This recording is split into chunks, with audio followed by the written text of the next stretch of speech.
We're live. Alrighty. Hello. Oh, I'm gonna turn on the TV still. You can see us, but we can't see ourselves or the comments yet. There we are.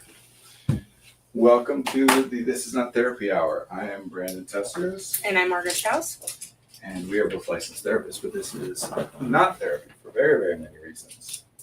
This is just an open conversation between Margaret and I and all of you. And we don't know you or who you are, so we're just kind of doing our best to imagine who you might be and what you might be interested in and what you're interpreting from us and how we're impacting you. For those of you who are willing and able to participate in the chat, putting comments in, we appreciate that because it gives us more information on which to base our guesses about who you are and how we're impacting you and so on. We do read out the comments, or we try to remember to read out the comments because we're live streaming on 3 different platforms simultaneously, and you'll only see the comments from other people who are on the same platform you are. If you're on Facebook, you'll see Facebook comments, but not comments from Twitch. So we try to read it out so that everyone's on the same page. This is obviously public. It's on the internet. Anyone can be here just like you are now. That's one of the very many reasons that it's not therapy. So keep that in mind with whatever comments you might be making. But yeah, it's an open conversation like any other. We'll start by talking about whatever we're talking about, and the things that Margaret says will impact me and what I think and what I do next, and vice versa. And same with the things that you all say. If you say it in the comments, we'll see it and we'll be impacted by that. That can be questions and answers, but it can just be anything, like any conversation. Alrighty then. Yeah.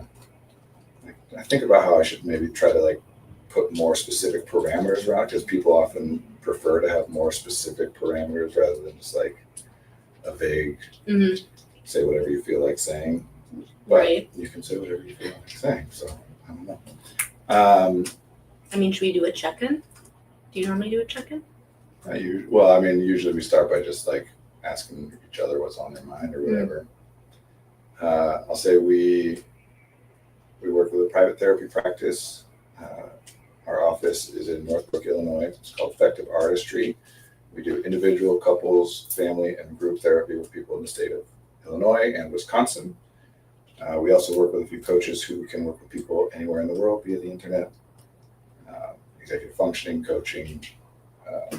We have 3 coaches working with us now, all of whom do executive functioning coaching, but 2 of whom also do additional. One does emotional wellness coaching and one does professional coaching or executive coaching.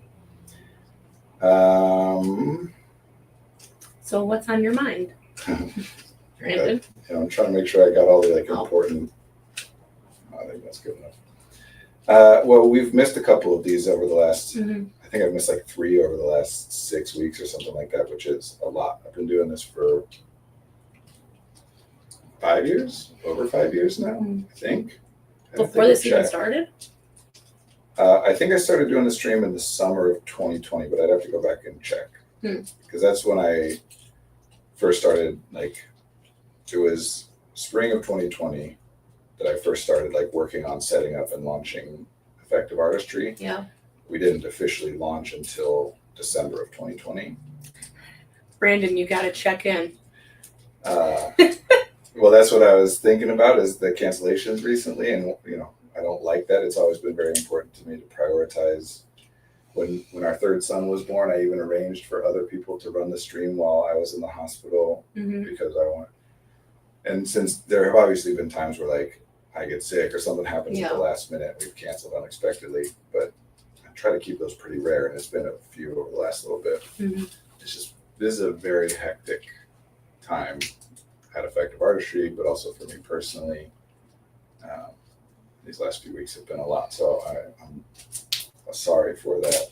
That's what I was thinking of, is not liking that. Yeah. And wanting to clarify that that's not intentional and it's unfortunate. I don't want anyone to get the impression that this is going to happen less and less, or is less of a priority than it used to be. Yeah. Where are you at? What's on your mind?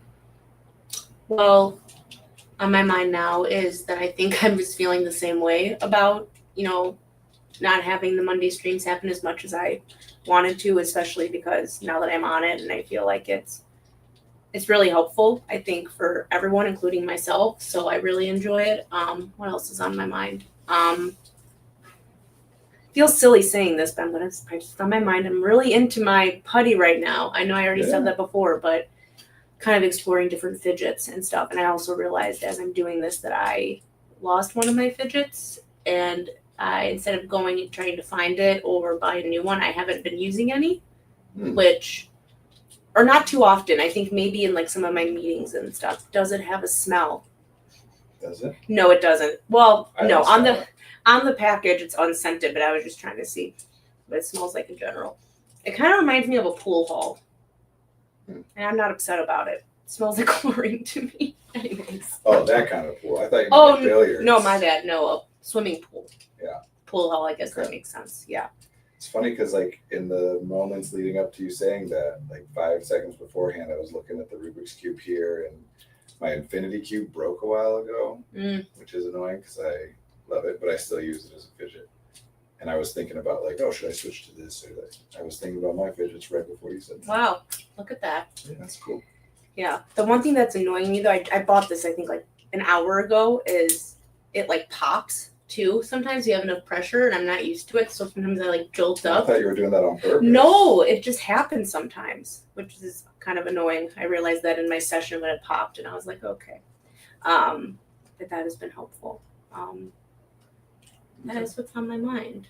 Happy to be here. Yeah. In fact, I always say that, but that normally is what's on my mind with work or with anything with work is I'm happy to be here. Yeah. Genuinely. Well, especially in response to being asked that question, you know, like, I forget the name of it, but there's some principle, I think it's from anthropology, that like the act of observing something changes the thing. Mm-hmm. You know, that as soon as the thing is being observed, it is no longer exactly the way it was before it was being observed. So you have to bake that into the way you evaluate things. But yes, that's true of our thoughts too. Like when we're not engaged in metacognition, paying attention to our own thoughts, and then we start, there's no way to know that like what was happening cognitively before we started paying attention to it is the same as afterwards. Yeah. And the logical assumption is that it isn't, that it, whatever it is, whether it's someone asking us a question or whatever it is that brought our attention to our cognition also likely changed, you know, more than just the fact that our attention is going to it. Mm-hmm. So yeah, a lot of times when someone's asking you what's on your mind, you're gonna, especially in our culture, that's often going to be thought of as like they're wanting to know how I'm feeling internally or emotionally, and so you check in with how you're feeling. Yeah. And I'm good or I'm happy to be here. Those are versions of like when I checked in internally, I noticed no like unpleasant experiences. The absence of unpleasant experiences is the same as I'm good or I'm happy to be here or whatever. You can say it in different ways, but that's what we're talking about.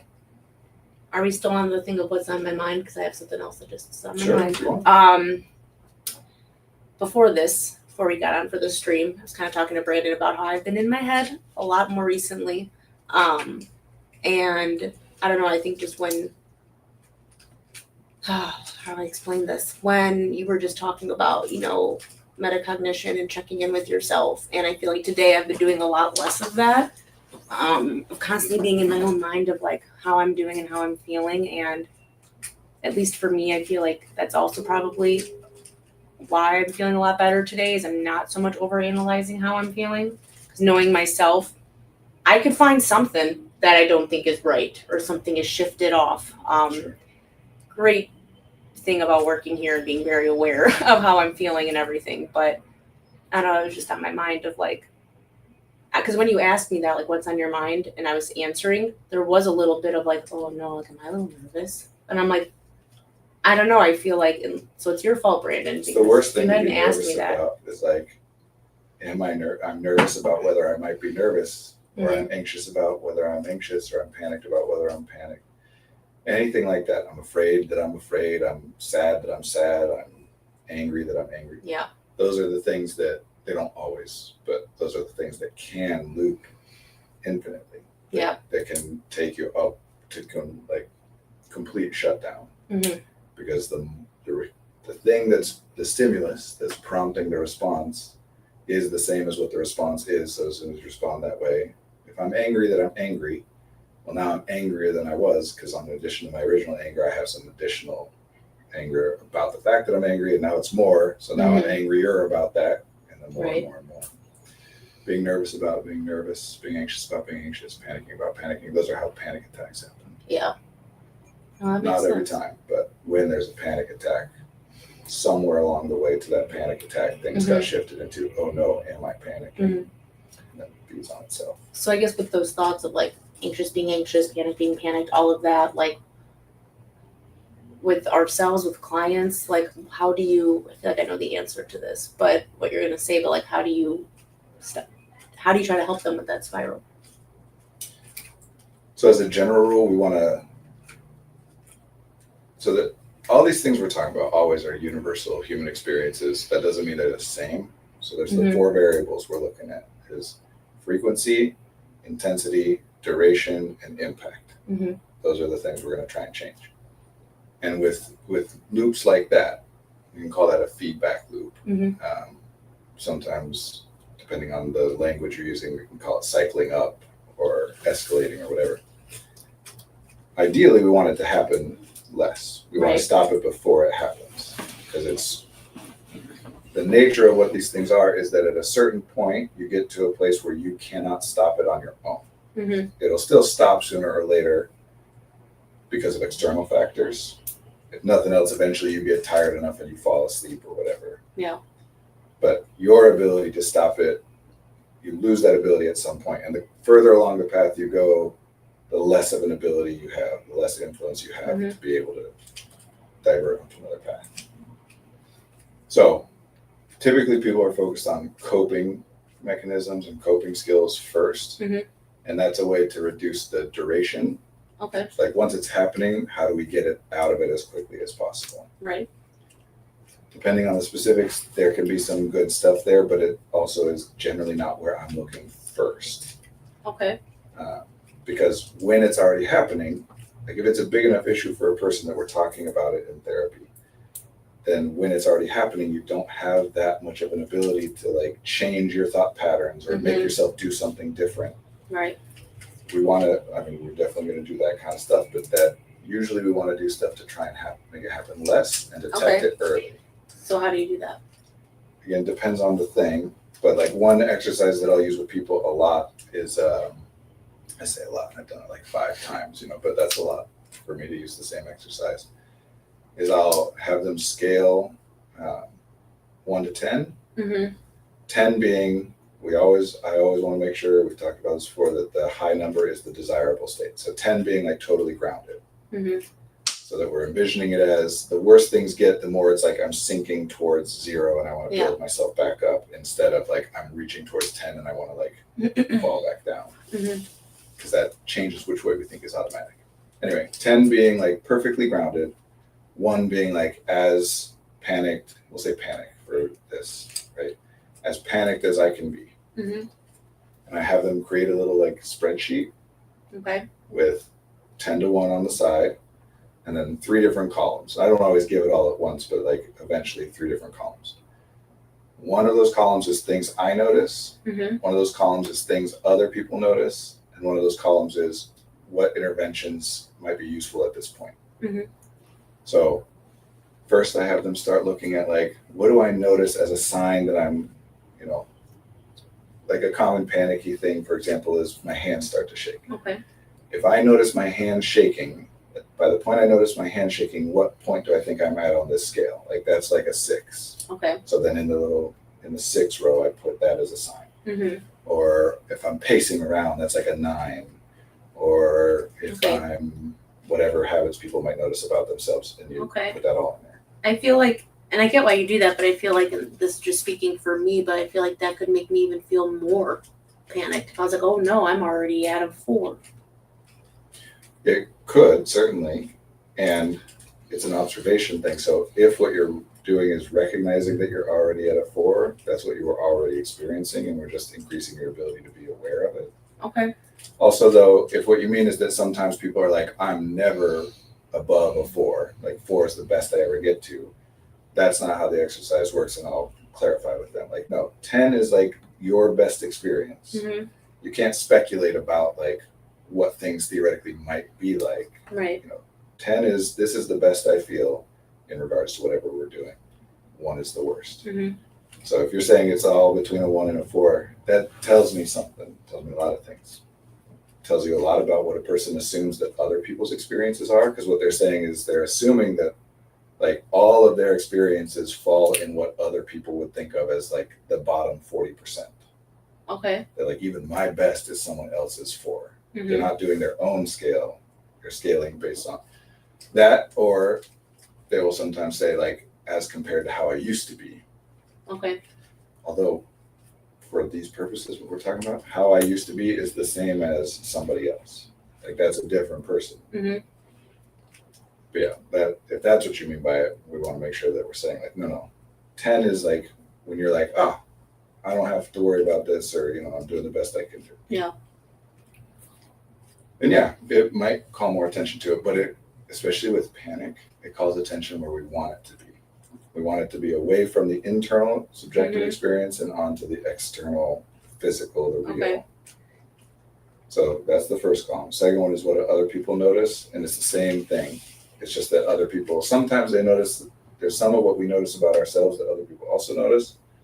There's some things we notice about ourselves that other people don't. Mm-hmm. And there's some things that other people notice about us that we don't notice about ourselves. So you interview somebody that Okay. you're close with and say like, hey, what are things that you notice me do Mm-hmm. when you see that you're like, oh, he's starting to panic or Okay. whatever. And we map all that out. And then that third column is interventions, so that anything and everything we come up with for a person to help them with, in this case, panic, Mm-hmm. slots in there somewhere.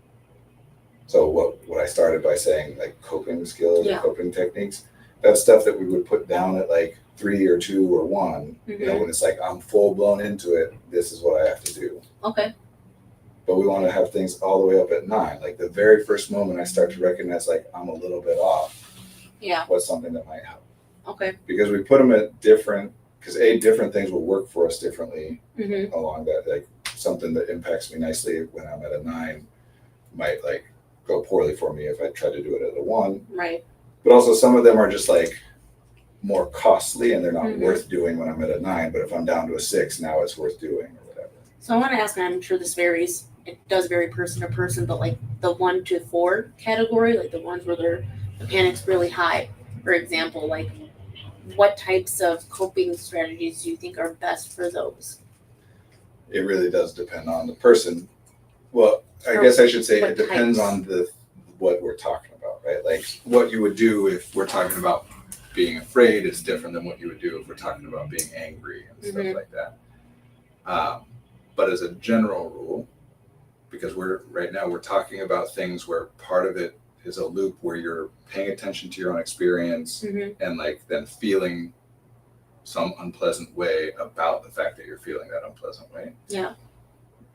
So shifting attention away from that and onto other things, some version of that is almost always going to be Right. useful. But then I feel like a lot of it's gonna combat you this whole time. No, but I feel like even with that, like, okay, I'm gonna put my attention or focus to something else. I feel like it's so hard to get immersed into that Yeah. to So, fully have it be a distraction from what you're feeling. well, this is part of like when I'm doing this with people, this is part of where we're going to talk about what it means that you're calling something a distraction. Because as you just identified, if I'm doing something to distract myself from something, then by definition it won't work. It doesn't matter what it is. Mm-hmm. If I'm doing it, I know as a distraction, that means I'm doing this so that I don't think about X. That Right. makes doing this now a thought about X. Right. So now earlier on, so when you're at a 10, 9, 8, whatever, like then it might be more likely this were interventions where it's like try to focus on X, Y, or Z in such an explicit term are more likely to be helpful Mm-hmm. when you have more of an ability to influence that Yeah. stuff. Later on, when you get lower down, the interventions aren't necessarily going to be as explicit about like just focus on whatever. Right. But instead, they're going to be interventions that are designed that if you do them, they will likely bring your focus to something else. Mhm. Not because you're making yourself think that way, but Right. because the thing that's happening does it. So like mindfulness exercises, mindfulness exercises that people use, like any grounding exercises, they all are some version of drawing your attention elsewhere.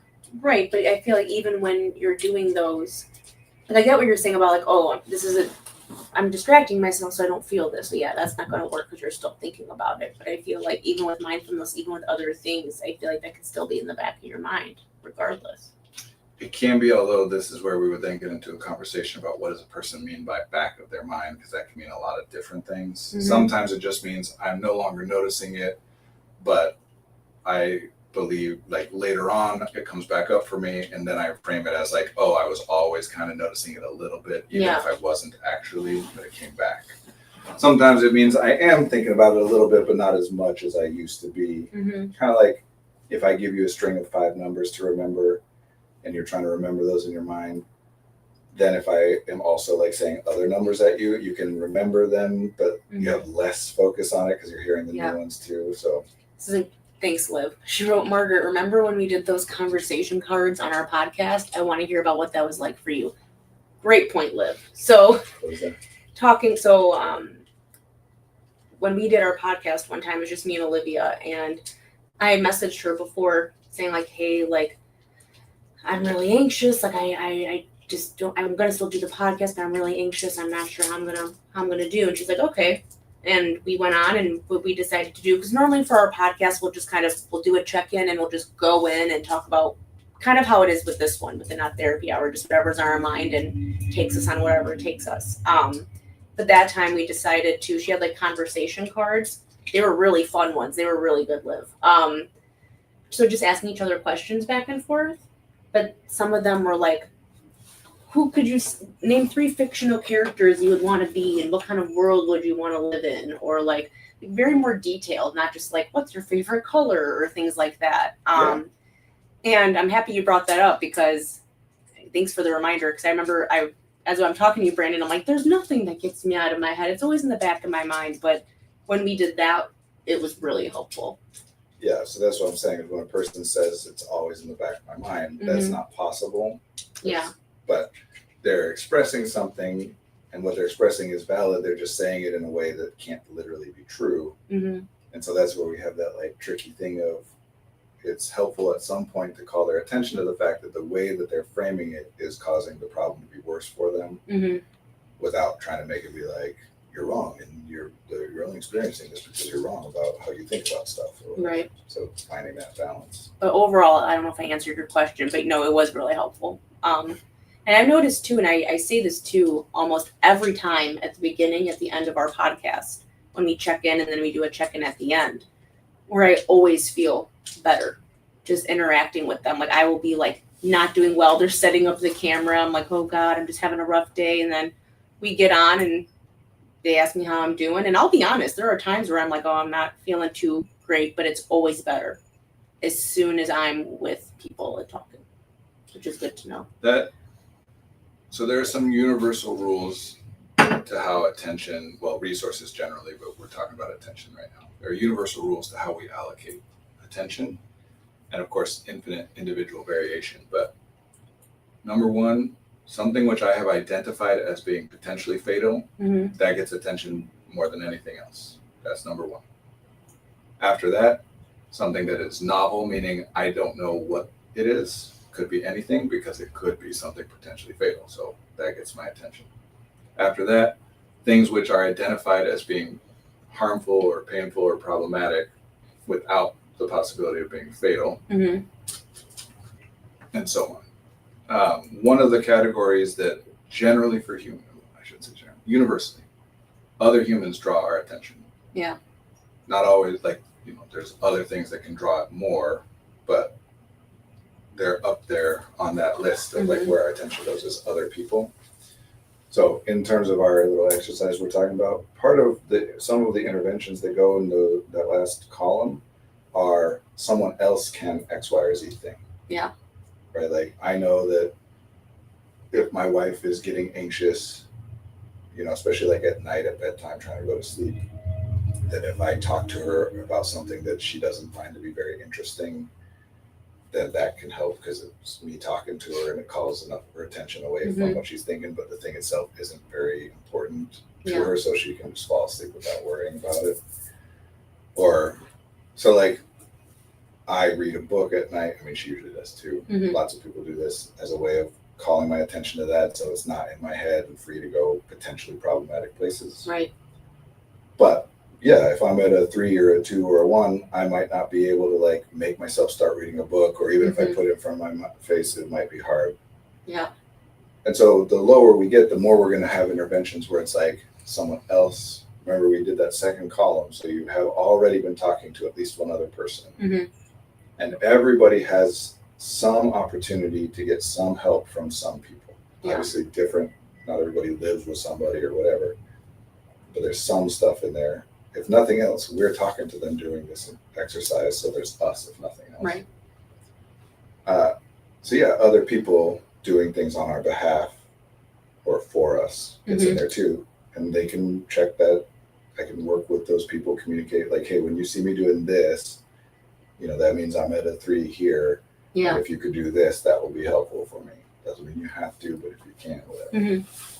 Because something I talk about with people a lot is like, it is possible for a person to get to a place where they don't even recognize they're experiencing a problem, much less like identify what it is or identify a way to get out of it, much less be able to do that even if they could. It's done. You can't fix it. People die, right? Like, we do come up against things that we cannot overcome. Now, the kind of stuff we're talking about is not usually fatal stuff for the most part. And like I said, if nothing else, you get tired and fall asleep eventually, and that'll reset it some. But every time I talk about this with people, they're like, so what do we do when we get to that point? Yeah. And no, the whole idea is that there's nothing for you to do. That's when you just have to hope that something outside of you happens. And in that moment, you won't be hoping it because you won't even recognize what's going on. But if we're talking about what happens, we're just going to hope that somebody else notices and does something, or they don't notice, but they just do something that helps you without even recognizing that it's helpful to you. It just happens automatically. Like, if you're a parent of young children and you're around those young children, it's pretty hard to get in your head very much because they're constantly calling your attention to things. Same with environmental stuff that isn't people. It's just people are the ones that social data is very high priority data for us. We really focus in on other people.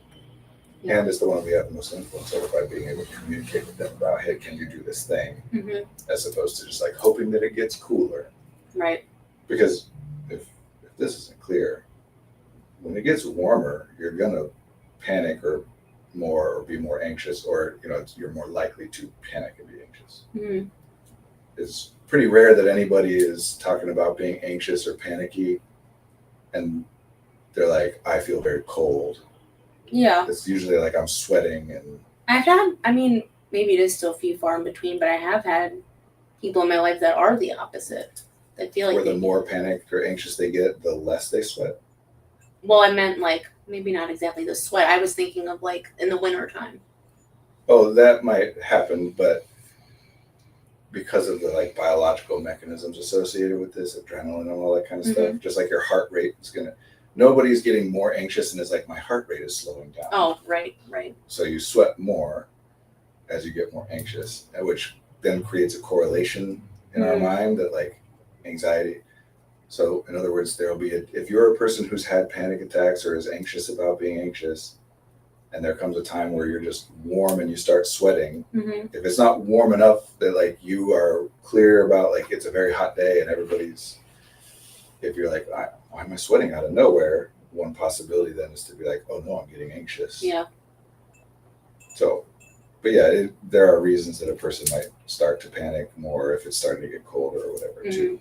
But it's more common the other way because there's a built-in connection. Sorry, I got distracted. Now that's definitely been me with it being hot outside and me being like, oh my God, I'm freaking out. I think there was a time, I think you called it too, when I was like really hot in the office and I was just like, I'm feeling really panicky. I'm not feeling good. And then right, and the thermostat was set at like 78 degrees or something like that. Yeah. I was like, oh. Yeah. Do you read that? Yeah, it's a bot often offering cheap followers. Oh. Those are the only ones I don't usually read Oh, out. that's fair. Even if people are trolling, I usually read it out, or if I think they're trolling. But those like spam bot ones, I don't read. Talking about heat and Nothing. sweating and The anxiety thermostat. and panic. I don't remember. There was something I was thinking. I don't remember. It doesn't matter. Oh, okay. It might come back, but it might not. It's fine. Yeah, no. The lower we get, the more we're focused on interventions that like don't require as much conscious awareness and effort from the person. Mhm. Whether that's other people are doing things, or whether that's like easier environmental changes or stuff that fits into your habits already. Like, here's an example. Anyone who like, I was going to say anyone who deals with anxiety, but the truth is everybody does, but everyone does it differently, and not everyone identifies it as being anxious, right? Mhm. Like, but if you have identified it consciously as like, I get anxious sometimes or whatever, then all people already have built in coping skills. Mhm.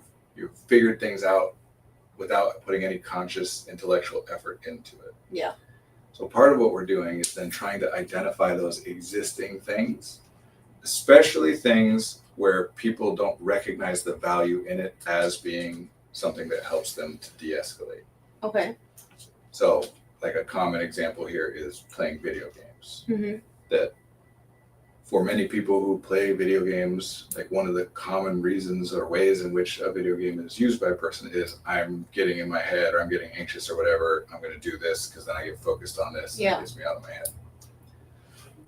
So those are ones that are easier to use down lower because it's already like an impulse or a habit. Mhm. It doesn't take as much effort to get yourself to do it, especially the ones like playing a video game where a person sometimes thinks like, I shouldn't though, it's just a distraction, or it's a waste of my time or whatever. That just means they haven't identified the utility in it. And so if we can design an intervention where really all the intervention is giving them permission. Mhm. That's not how we phrase it. We say it as like, if it's getting down to here, play a video game. Right. But what we're really doing is making it so that if they're thinking like, well, it's bad to play video games, it's a waste of my time, or it's a distraction, unless I get to it too, and then it's important and good, Yeah. then it's much more likely that they'll tap into something like that. Do you feel like, I don't know if I said that right, what types of video games are like, I guess it just depends on the person, but like, have you heard of like certain ones that are better than others for distraction or anxiety? So it really does depend not only on the person, but also the context that the person's in and whatever it is that they might be getting anxious about. Mm-hmm. Same with like if we were to say like read a book, what kind of book or what book is best for a person depends a lot on. But at the end of the day, what we're trying to do is draw attention. Mm-hmm. And in specific, what we're trying to do is draw attention with what I like to call good problems. Mm-hmm. Because again, remember that attention goes to problems before it goes to just like pleasantness, right? Like, right. If you're like relaxing on the beach and enjoying a nice sunny day, but also a bee just on your foot, you're not like noticing the sun and the wave, you're noticing the sting. So it goes to problems first. That's part of the mechanism, or at least often a part of the mechanism of how people get into these up cycles, mm-hmm. is that they've identified the thing itself as a problem. Yeah. So it happens, then they focus more on it, which makes the problem worse because they've identified. So we misidentify problems is the point there, right? I can notice my heart racing. Mm-hmm. Anybody can notice their heart racing. And if I'm like, well, yes, I just went for a run or whatever, then it's like, cool, fine, I'm not worried about that. Yeah. But if I'm like, I can't identify a reason that my heart should be racing, then I might be like, what the hell's going on? And it gets worse. Right. Even if there is a reason, for whatever reason. It might be let's say I just went for a run. This is an absurd example. I went for a run, but I don't recognize, I'm a person that doesn't know that heart rate speeds up when you exercise. So then I'd be like, so the ideas we have about things, how we perceive them, changes this. So when we're talking about good problems, what we're doing is trying to identify things that for some reason mm-hmm. we allocate attention to it as though it is a problem. Yeah. When in reality it isn't. Okay. Or at least isn't very much of one, or is what could be called a cathartic problem. Catharsis, like that we respond to it as though it's a real life problem that really actually impacts us mm-hmm. and matters in that way. But in reality, other than how it impacts how we feel and think, it doesn't. Okay. So like a very, very common one in our culture, more for men than for women, but very common across the board, is sports. People, myself included at times, you can watch a game. Now the downside of this is it has to be a game that's like live. Mhm. You know, watching an old game doesn't usually work this way. You can watch a game, and if you have a rooting interest, when your team does well, you feel excited and energized by that. And when they do poorly, you get sad and Yeah. angry and whatever. And at the end of the day, when the game is done, that does not actually impact your day-to-day functioning. Right. So it's something you can move on from. Whereas anything else that you were to feel that level of like anger and whatever about, theoretically, like when it's done, there's a lot of fallout from what just happened. Right. You know, I just got in a huge fight with my girlfriend or whatever. Mm-hmm. Like that doesn't just go away. I'm trying to think of another example besides sports because that makes a lot of sense. Pretty much like all versions of media and art. This is not the only way that art and media is used, but it is all versions of art is used this way, at least some. Horror stuff, for sure, as well as like thrill-seeking stuff like, you know, roller coasters and haunted houses and riding motorcycles and, you know, like anything that like has cues to it of this feels like a very dangerous situation. I guess I shouldn't throw motorcycles in there. This feels like a very dangerous situation, but in reality is not one. Right. I feel like, because I'm a big horror movie fan over here, and I feel like after a while, though, even if it's a new movie, I still like, maybe I'm just desensitized to it. Like I don't get that up and down That emotion. is part of what we mean by desensitized, and that happens with sports also. That's part of the reason that people start to get into sports gambling is because that initial cathartic experience where it's just a rooting interest, like you do it enough, eventually, not always, but eventually you might start to kind of realize on an underlying level, like this ultimately doesn't matter that much. Okay, that makes And so sense. then you look for these little ways to make it so that it does matter Mm-hmm. in some real way, and then the rooting interests are back up again. Right. But that's the issue with desensitization is if you do that with only a little bit where it's like, it doesn't really matter if I lose $1, like that might work a little bit, but then sooner or later that doesn't matter and you got to put it up until it gets to the point where it's like, no, this is now it's no longer cathartic. I've now gotten to the point where like, if my team loses, it does actually cause me real problems in my life. Right. So you want to vary it up and not necessarily in like doing different things, but also doing the same thing in different contexts. Okay. And also, it doesn't always have to be read as a problem. That's one way of doing this. But like you just said, you like watching horror movies, even though it's not scary to you. Yeah. Because one thing that's good problems, so when I'm talking about good problems, I'm talking about things that are actionable, meaning like we can, at least in theory, identify something we can do that might impact or resolve the problem.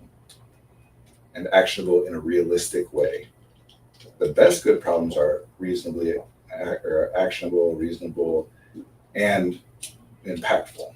Okay. But in what I call my fun little personal language, positive delta, meaning like if I solve this problem, that's good. Yeah. If I fail to solve the problem, it doesn't cause me any good. Like nothing gets worse. Okay. The failure state is still status quo.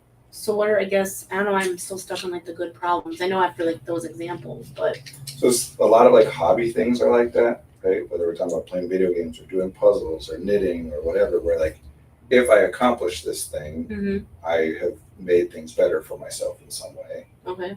But if I fail to accomplish it, nothing's worse than it was before. Does that make sense? No, it does.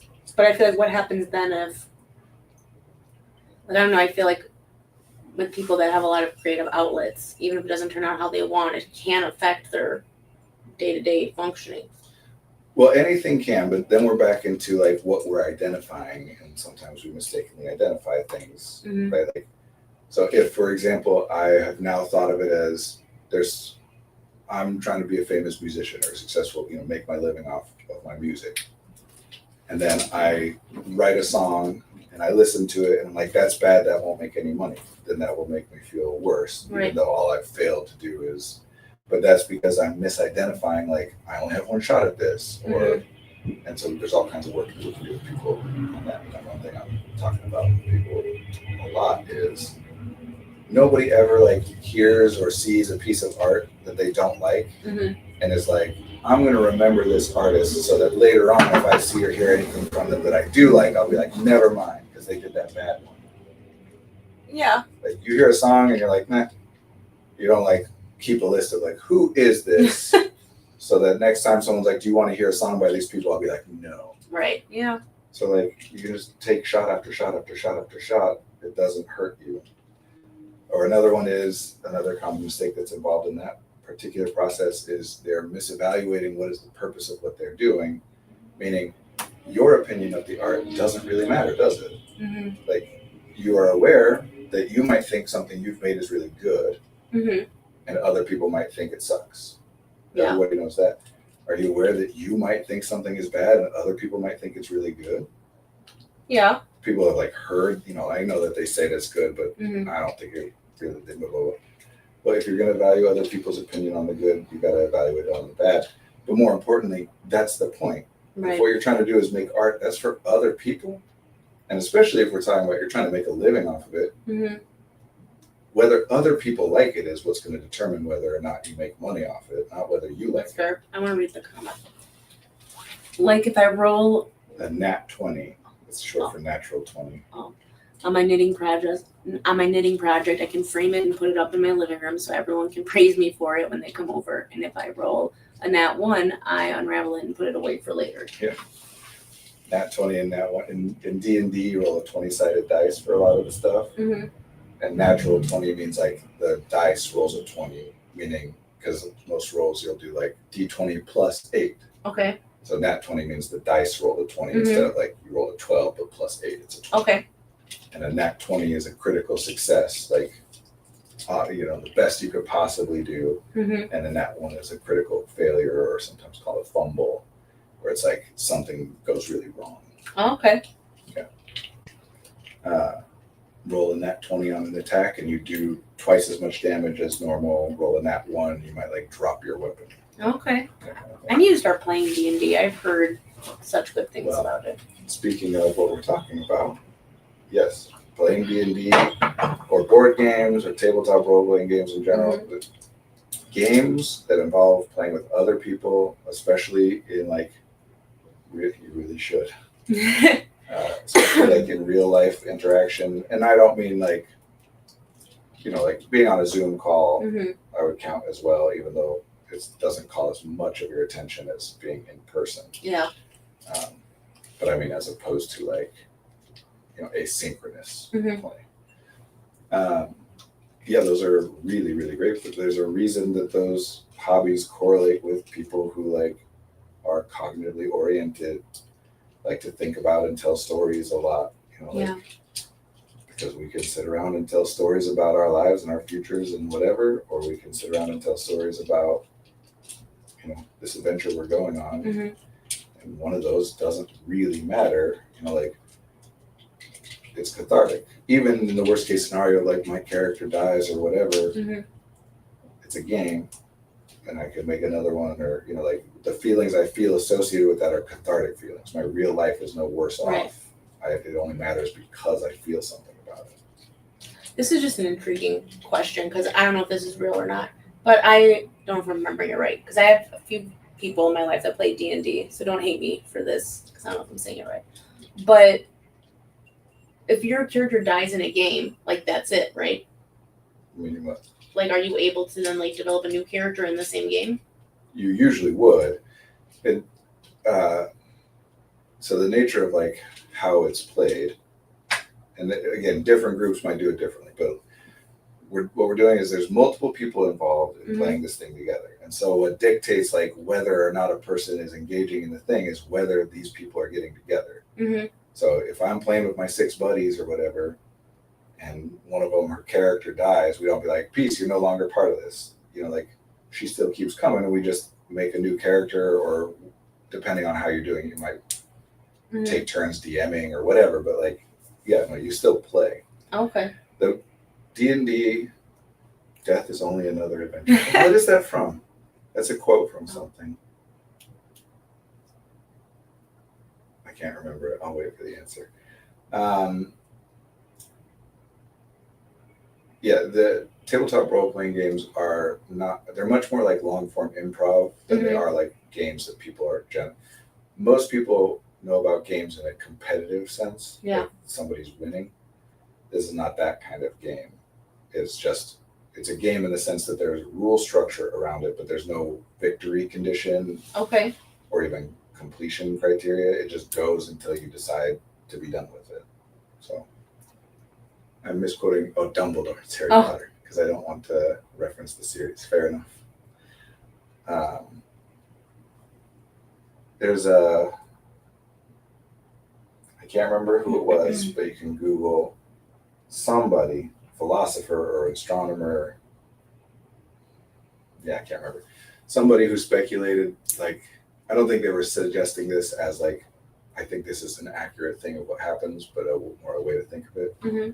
That like death is the means by which we travel to the stars.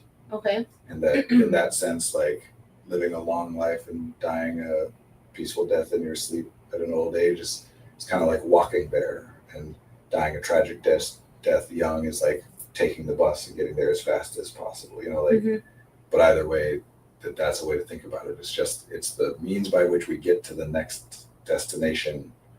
It's just a matter of how long and whatever we go. Google fingers ready. I like that. Every time I say I'm going to get into D&D, I don't. And I think today was a sign that I definitely need to. Because I know so many people that do it. Well, all right, from like legitimately an anthropological perspective, games are fascinating. Oh, is it Van Gogh? It might be Van Gogh. Van Gogh. I'm no help in any of these categories. That might be who it was, yeah. Games. We think of games as these things that don't matter, because to some extent they don't. They're invented to be cathartic. That's the point. But humans have invented games far, far, far back. Yeah. Like this is not like a modern invention. Is that all of a sudden we came up with the idea of games? And there's some interesting stuff, and I'm not an expert on it, so I might be referencing some things inaccurately. But things like I might be getting this backwards, but dice have evolved separately in many different places. The idea of like having some object that you throw and which side comes up is in some way meaningful. Where cards, the idea of cards was invented once and then spread. Oh, okay. But there's a game, the version of it that in the United States people are most likely to be familiar with is called Parcheesi. But in the literature, it's referred to by the name that it has in Indian culture, like the subcontinent of India. I can't remember what that's called, but there's this thing called convergent evolution that like if there are certain inherent traits that are useful, like many different evolutionary lines will still get to the same end point. And so there's convergent evolution in gaming that leads to like every different culture has their version of this game. Somehow they keep coming to this game. That's crazy. But yeah, like the idea of for something to be a game, you have to have perfect knowledge. Like there is a rule set that is known by somebody. There are sometimes games where like only one of the players knows all the rules, but in that case, one of the rules is that one player knows the rules while the others don't, and that's the point or whatever. Van Gogh's letters can be really beautiful. Yeah. Just as we take the train to go to Terrason or Rouen, we take death to go to a star. Yeah. That's the funny thing is, like, I was thinking about this over the weekend. I don't remember why, but there are some stereotypical things in our culture that I think correlate for very real reasons. Like the correlation is actually there. And one of those things is about hobbies that are more or less popular. Okay. Because in hobbies that are very, very popular, he also continues to say dying of old age is like walking to get there. Yeah, that's definitely the quote that I was thinking. Try to remember that. Thank you. depending on the nature of the hobby, like sometimes if too many people are trying to do it all at once, Mhm. that's like it becomes a problem or it diminishes people's experiences. Yeah. So if hobbies get too popular, it starts to become more of an exclusive thing of like we don't want other people doing this, whatever. Where on the flip side, hobbies, especially hobbies that involve like interpersonal interaction, like playing games where you need other people to play Mhm. with, that are less popular, is going to be full of people that are like, yes, please, like look at this cool hobby, whatever. So Right. it is going to, over time, not to say that it's a one-to-one thing, Mm-hmm.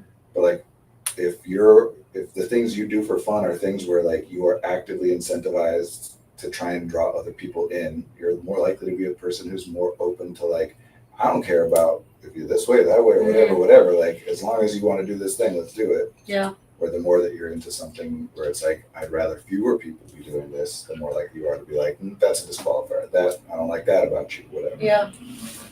And sports in our modern culture is like,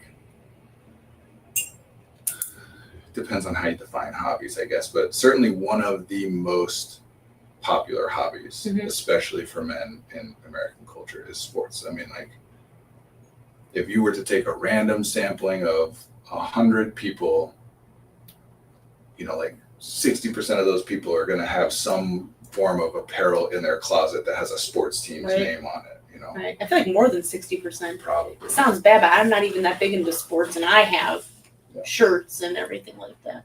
So sports tend, and it's also, especially because when you're a child, the way it works in our culture, like kids play sports Mhm. more than they observe them, Mhm. or if they develop both those hobbies, they do it simultaneously.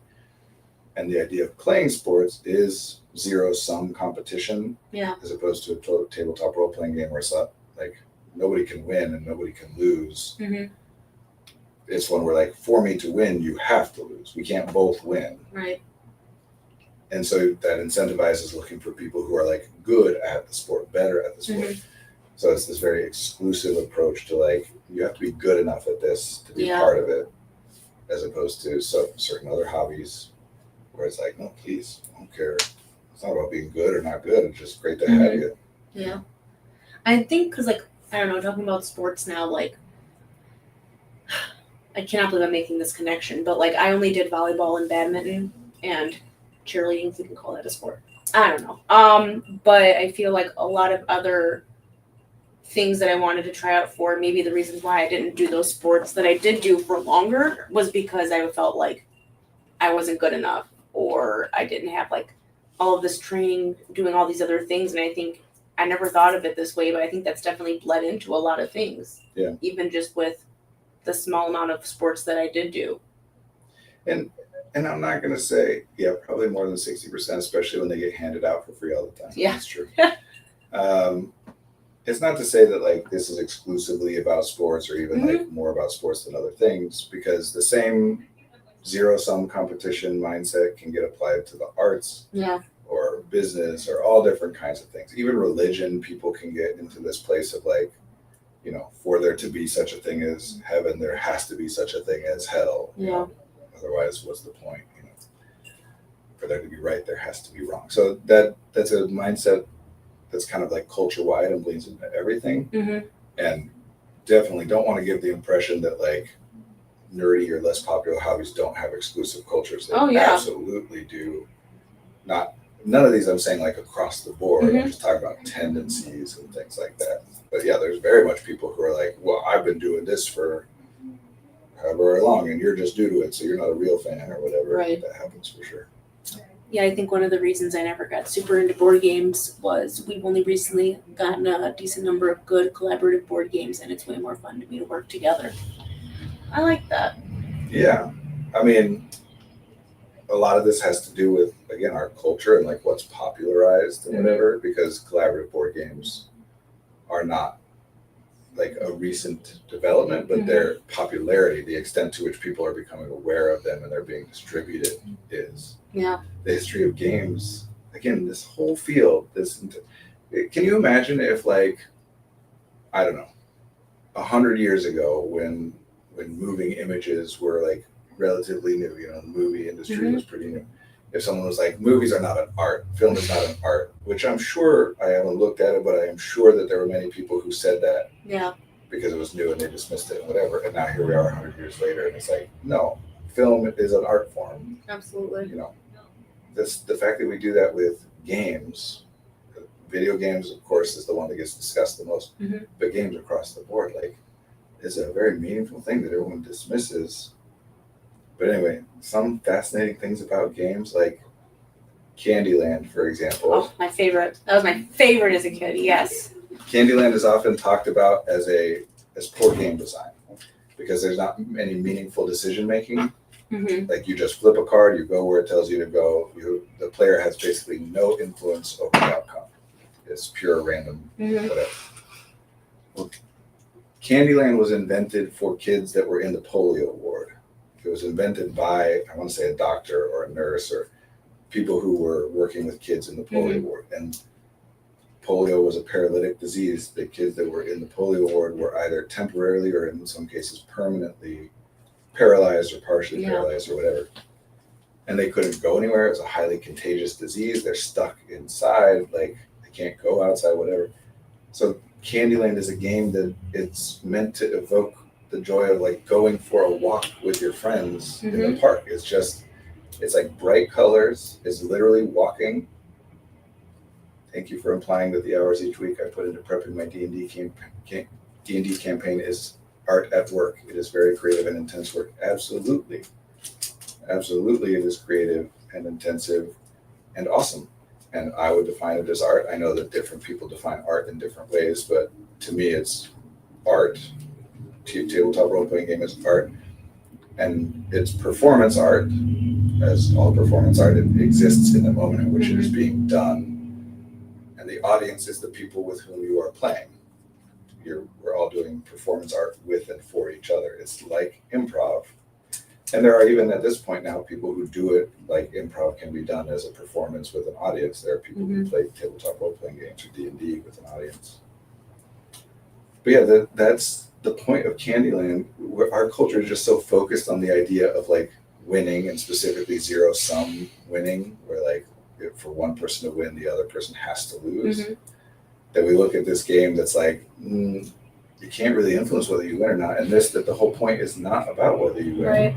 It's just a wish fulfillment of like taking a walk outside in a way that you couldn't know how old the kids are going to be in the polio ward, so you can't know that they're going to be able to read or know their numbers. That's why there's colors on the spaces, because everyone can identify the color and match it without having to be able to count. Even the skill, the 1-to-1 counting skill of like you get an 8 and then counting the spaces 1, 2, 3, like that's a skill that takes a while to learn. You don't have to do that. You just go to the color or go to the second color. That's amazing. I cannot believe that. It's an amazing game. It is. Monopoly, on the other hand, another game everybody knows, which is a terrible game. Not a fan of Monopoly personally. Nobody is, including me. Like, I have enjoyed playing Monopoly. Monopoly is a notoriously unpleasant game to play. It always ends up like nobody's like, I love every time we play Monopoly, it's pleasant experiences. Everybody's either like it's so long we get bored and kind of quit by the end, or it breaks out in fights, or people are stealing. The game was designed for that. Oh, it did its job then. The game was designed by a woman, I forget her name, in the early 20th century who was a socialist. My cousin loved Monopoly, I think mostly because he loved the drama. By a woman who was a socialist, and she designed a game to point out how terrible capitalism is. That even if you start from a relatively even playing field, the nature of capitalism is that by the end, as a person gets more power, they use that power to accrue more power and more power and more power. So what happens in every single game of Monopoly is that one person just slowly chokes the life out of everybody else. Yeah. And the game is actually over long before it actually finishes. You hit the point where it's like, we know where this is going, but we can still be playing for hours. Right. It was designed to be a miserable experience. It sure is. I have to go. I have my 2. I know. I'll just finish this anecdote real quick. Yes. Is that she didn't try to sell it. She just like played it, and it started to get popular. People would make their own boards and play it around in New England, until one time some guy named, I forget his name at the moment, but played it at a dinner party. Someone brought it out and played it, and he looked into it, and it wasn't copyrighted, and he Mhm. just took it and copyrighted Oh it my and sold God. it as a game. So the game itself Oh, was meant to be miserable and was stolen by a person who's like, I'm going to take somebody else's work and make money off of it, and then we can't. It's called monopoly, like literally a monopoly. You own Mhm. everything and you choke out all the competition. that's and make it awfully worse. ironic. That's awful. Based on the landlord's game created in 1903. That was Lizzie Mack. Is that what it was? Anyway, cool. All right. Good to see you all. We'll be back same time next week. Yes, nice to see you all. Have a good one.